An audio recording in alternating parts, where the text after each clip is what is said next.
Alright folks, Tonto Bob here. To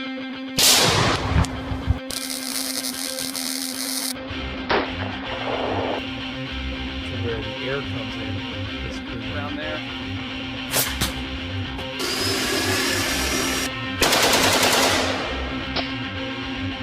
I just stuck.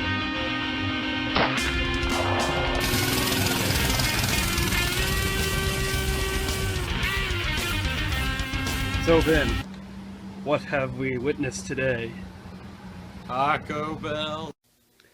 Alright guys, so today it was the 4th day of archery season, and I just got kind of tired of shooting deer with my bow and with shotguns and stuff like that. It's just become too easy.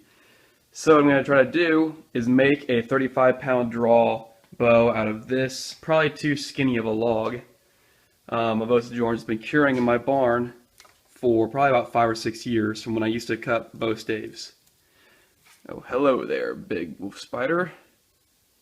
Anyway, so this was a reject log pretty much, but I still coated the end with wax or polyurethane. And there's a big crack in it, as you can see. But I think that even though this log's a little bit too skinny, I can still try to make it work. I think I can work around that crack, since there is no knots in this log whatsoever on this side. And this is the side I want to take. I want to take this side all the way down. With the draw knife, split it. Let me show you. Sorry about holding this camera in one hand. So I kind of want to split it and make the bow out of these growth rings right here, probably about two or three growth rings thick right here. And that, as you can see, will make it kind of already bow shaped, longbow shaped. But if I turn it around, it could be a recurve. I don't know what I'll do yet, but I'm just gonna split it out right now. Split that obviously right there, and then probably split it into a wedge like that, and see what I can work out of it from there.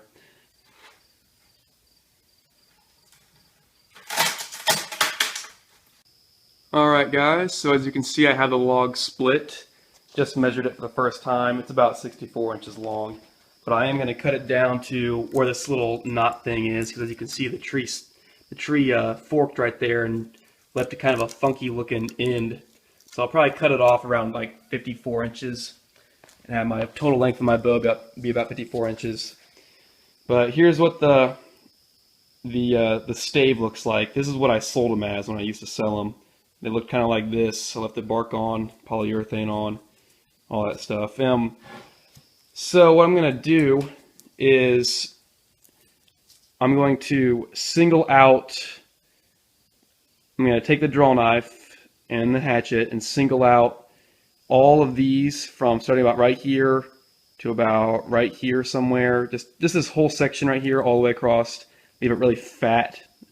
I'm going to single those growth rings out and take them all the way down the log. It doesn't look too funky. It looks usable in my opinion after I cut that weird spot on the bottom off, that dark spot where the knot looking thing is.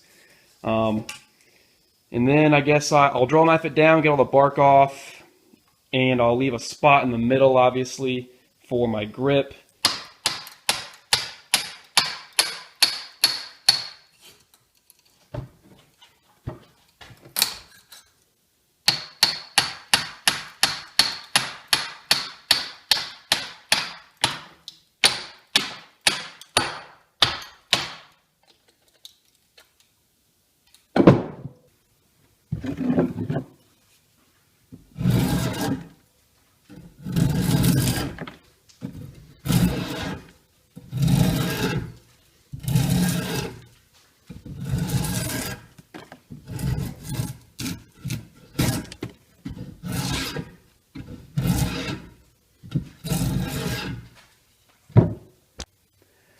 Alright guys, so as you can see, I've pretty much draw knifed that limb down to a point where I can start working on the other limb. The biggest difficulty here that I'm trying to, that I'm trying to overcome or avoid by draw knifing one limb fat and then draw knifing another limb is just keeping the bow from being like one limb straight when you draw knifing it, and then you flip it around and you start draw knifing another one and you're almost done, and you realize one limb's like this and the other limb is like that, because you just followed the curvature of the wood and you're like, oh crap. So I'm going to go ahead and finish that limb right there, get the bow pretty much roughly cut out, and then do some finishing, and then I'll get back to you. So, or when I have it roughly cut out, I'll get back to you. So that said, thanks for watching and stick around. Alright guys, so as you can see, I have the bow pretty much roughly cut out. It's starting to look a lot more like a bow. And I've taken it down to, this is all one growth ring, and this is all one growth ring. You can see here, hopefully in the camera, this is 1, 2, 3, 4, 5, 6 growth rings approximately.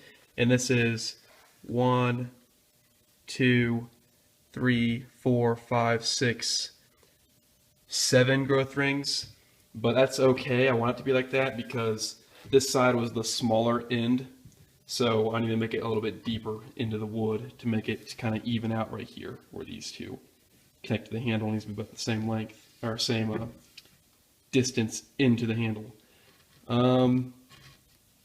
or at least in theory I think that should be okay. I don't really know even if growth rings matter. I just think it has less possibility of splitting if I have it all one growth ring on the back side of the limb. So now my plan is basically to, where these lines are, this line is drawn here and where that line is drawn there, draw knife that down. As you can see, there's my pile of shavings so far. Draw knife that down so that the limbs are a little bit thinner on those sides, because I can see I kind of am laying out how I want this to be, and I want those sides to be a little bit thinner, so my bow isn't going to be flat like this, like how the wood already is on the handle. It's going to be a little bit more like that. I don't know.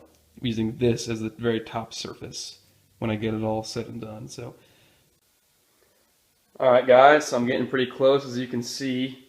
It's not perfect, but I'm just kind of winging it here. I haven't watched a video in probably 5 or 6 years of how to do this, but got a little bit more. It is flexible now. I definitely have to work on the grip. Got to work on evening out just pretty much everything about it, but it's pretty even, more even than I thought it would be, because like I said, I'm just kind of winging it. But got to narrow down the ends a little bit. It gets harder and harder to use a draw knife on this in the vise, because the more flexible it gets, the less material, less aggressive you can be to it, because the ends just start bending out of the pressure out of the way of the draw knife. So you don't want to get your the middle of your limbs too thin and the ends too thick. Well, on this kind of bow I'm building anyway, the kind that just the entire limb provides the power.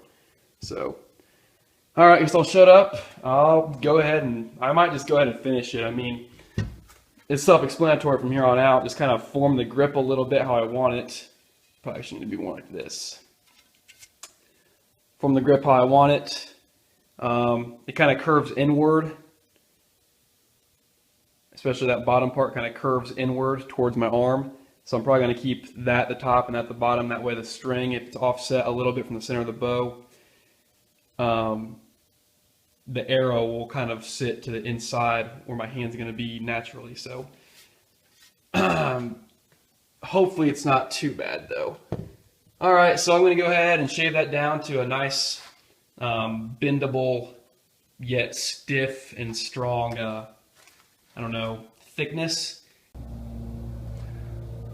All right, sorry about the noise in the background. It's my brother mowing.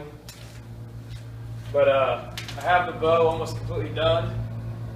I put the string on here for now, not tight enough, just to see how much the limbs would bend. Make sure one limb isn't way more powerful or way weaker than the other one. So that's what I'm doing right now, is just pulling the string back and seeing where these limbs bend at for one, and if one bends more than the other.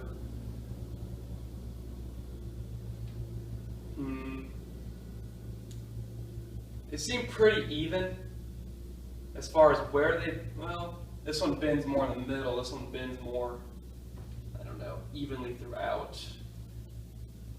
But I think the bottom limb is actually a little bit stronger than the top limb.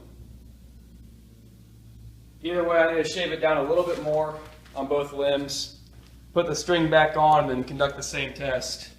Then figure out a way to possibly keep it bent, keep it in a, I don't know, somehow form it into a bow shape. That way it doesn't have constant stress on it from the string if I just keep it stored like that. So anyway, stick around, bow's almost done. Thank you for watching. Alright guys, well there she is. Not 100% done, but almost there. I don't think I'm going to take any more off unless the draw length just never, I guess, stretches quite to me, or quite to my, I don't know, my needs basically. So what I'm going to do now is I got a target down here in my basement. I put the string on and it's extremely powerful. I want it to be able to kill a deer. And I'm about to take a couple shots with it. So actually, you know what, first I'm going to go ahead and test the draw weight. Alright, so I have the scale to test the draw weight right here. Got the, let's see, hook it up right where I want it. Right where there is going to be. Okay, about in the middle. Draw weight needs to be above 35. Yes, definitely is above 35. That was not as far back as I could pull it. So that's good news. Probably at least 45 pounds draw weight. Alright, let's get to shooting. Don't mind the noise, just people mowing in the background.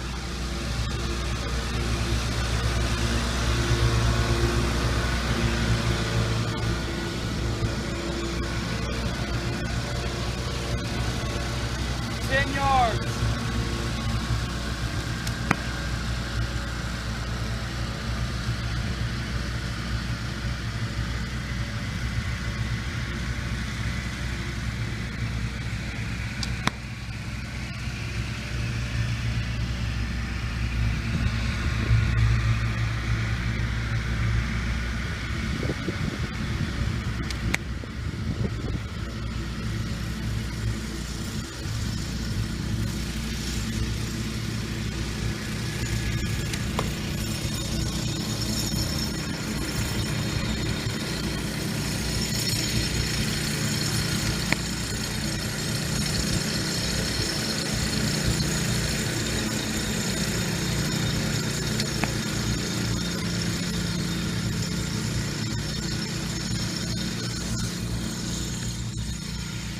I hope you saw that. This bow kills my fingers. I gotta shoot it really quick because I don't have a finger pad thing. Can't get full draw length out of it either, but 10 yards, not aiming at all. Hit the target every time at least. Alright, I think if I get something for my fingers, maybe even put a D-loop on my string and make it so I can shoot this with a release, I can do a lot better. Alright, so that's proof it works. I'm going to do a little bit of finishing touches, and then I'm probably going to go hunt with it. So, thanks for watching. If I get something, I'll put a video out. Alright. As always, comment, rate, subscribe, and thank you very much for watching.